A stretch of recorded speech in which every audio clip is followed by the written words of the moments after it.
Ito na yung isang ibon. Iniwanan na niyang isang itlog niya. Tapos na niyang i-hatch. Ito namang isa, ano na naman. Ito naman yung tatay, bantay ng bantay. Bantay naman ang tatay niya. Ayan, nasa na ba yung si tatay? O, tignan mo, hindi na siya galit. Oh. Kasi alam niya. Ayan, nagagalit pa rin. Oh, yung asawa mo, oh, ano na ng anak niya.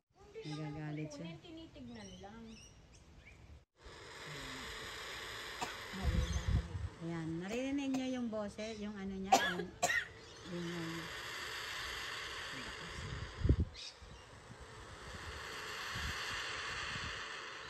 hindi kaya tayo atakihin. Hindi naman, ayun pala, malapit sa kanya.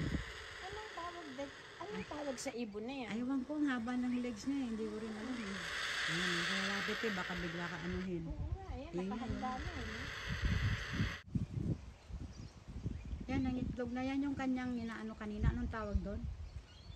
Hinahats? Oo, hinahats niya kanina. Ngayon lang siya, ngayon lang niya iniwan, oh. Ah, kaya siya nando doon. Kasi hinahats niya yung egg. Oo. Saka ayaw niyang may lalapit talaga kasi nga baka kunin.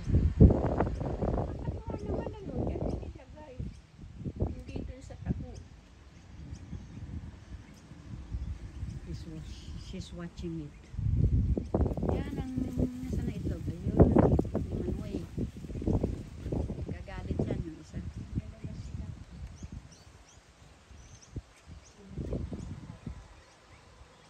Yung umuupo yan. Lapit. Ah, gagalit siya talaga, oh. Baka atakihin ka pa, oh. Tatakbo ako bigla kaya. Pero nakakatuwa, galit siya. Galit siya eh. Pero yung isa tahimik lang oh. Eh kasi nga galit. Ayan natin ang pero ano na yan, aatake yan.